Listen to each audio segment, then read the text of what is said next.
dream. Riding shotgun as her son drives her around their property.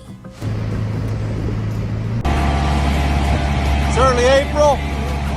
There is absolutely no frost in the forecast. That means it's corn time, baby. Woo! We're farming. I can understand how you guys feel. It's the worst possible feeling. It's confusion, it's anger, it's just an overall brokenness. In the heart of Oklahoma, nestled among rolling hills and sprawling woodlands, lies a place that became a modern-day Camelot, a 10,000-acre paradise known as 10-Point Ranch. For years, this wasn't just Blake Shelton's home, it was the sacred ground upon which one of Hollywood's most famous love stories was built. It was here that the punk rock princess from California learned to fish, drive a truck, and find peace under a country sky. It was here, in a chapel built with their own hands, that Gwen Stefani and Blake Shelton promised each other forever. The ranch was more than just land. It was a symbol of their love, a living testament to their blended worlds. But now that the fairy tale is over, the fate of this sprawling, multi-million-dollar paradise has become the biggest and most painful question in their divorce. This isn't just about land or money. The battle for the ranch is a battle for their memories, their identity, and their future. And the final outcome, shrouded in legal complexities and raw emotion, is more shocking and heartbreaking than anyone predicted. In a dream. Riding shotgun as her son drives her around their property. We have so much fun. Gwen taking a leisurely stroll in the dirt, but keeping it rock star cute in a pair of camo pants and matching hunter rain boots. I want to do everything with him every day. So anytime we can be together, perform, write songs, hang out, watch TV, whatever it is, I'm all about Blake. Following behind, her country star hubby as he drives a seed-spreading tractor. I'm in such a good mood when I'm on my tractor, I'm probably dangerous. It's a good thing I'm the only person on there. It's safe to say Blake is about putting Gwen and Apollo to work. It's true.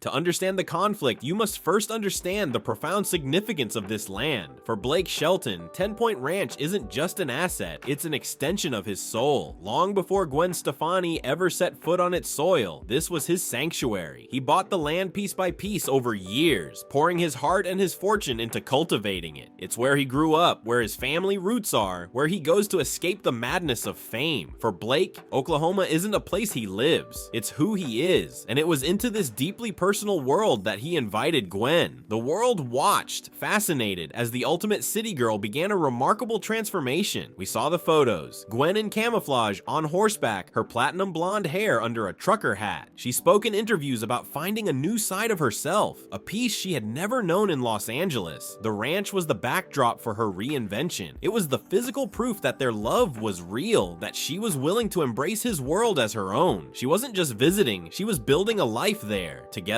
they elevated the ranch from a personal retreat into a shared dream. They built a massive multi-million-dollar mansion on the property, a home designed for their blended family, a place where her California sons could run free alongside his country life. And then came the ultimate symbol of their union, a private chapel built specifically for their wedding day. They didn't just get married on the ranch, they consecrated the very ground as a monument to their love story. It was a paradise they had built together, a symbol of what they believed was an unbreakable bond.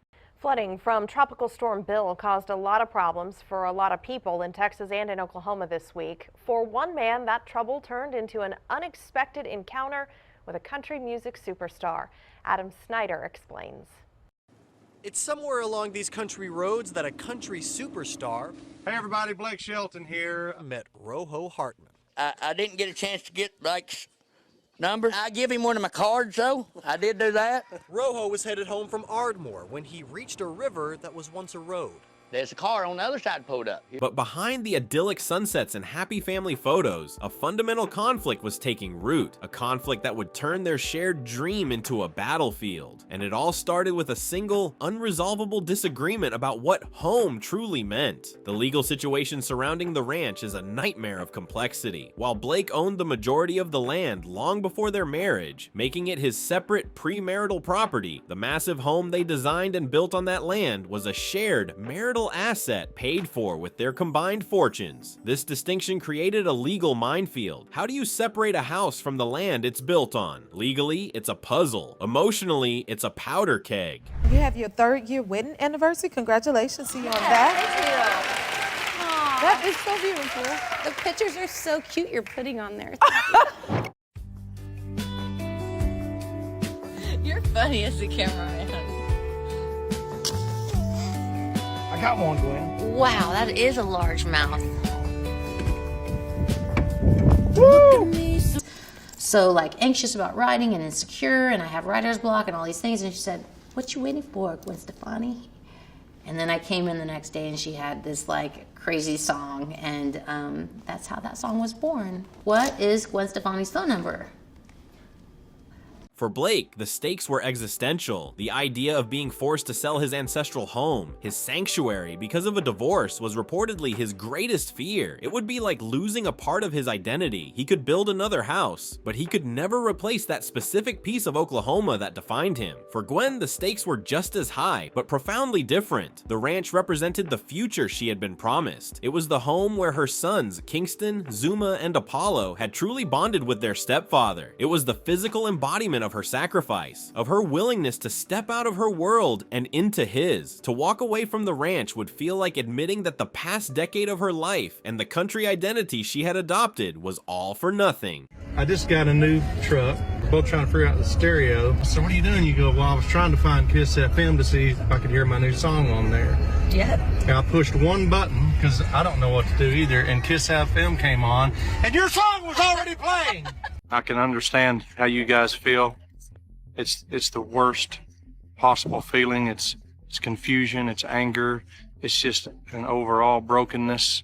It meant erasing a crucial chapter of her children's lives. Sources close to the couple claim that in their final months, the arguments over the ranch became the final straw. What started as a paradise of shared love allegedly became a point of contention. Gwen saw it as their family home, a legacy for her sons. Blake, deep down, reportedly always saw it as his personal sanctuary that he had graciously invited her into. It was a subtle but crucial difference in perspective that finally exploded under the pressure of their other issues. A brutal court battle seemed inevitable, one that could have dragged on for years, forcing them to sell the property and split the profits, destroying the one thing they both held sacred. But in a move that shocked their legal teams and closest friends, with the battle lines drawn and the lawyers ready for war, one of them made a final, heartbreaking decision, a decision that would settle the fate of the ranch forever.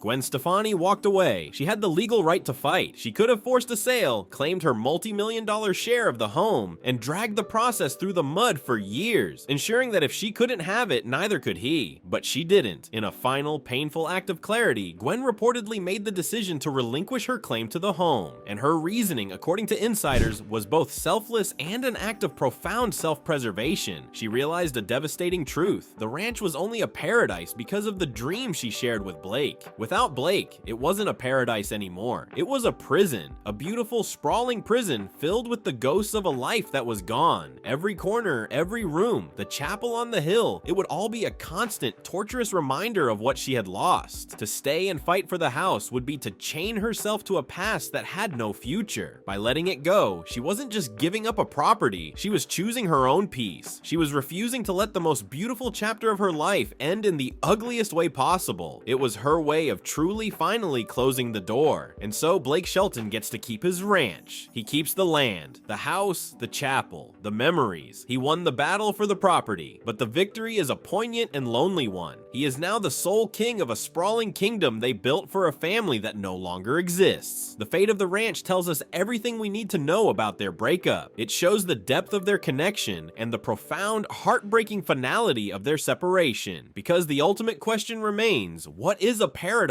when you're the only one left in it?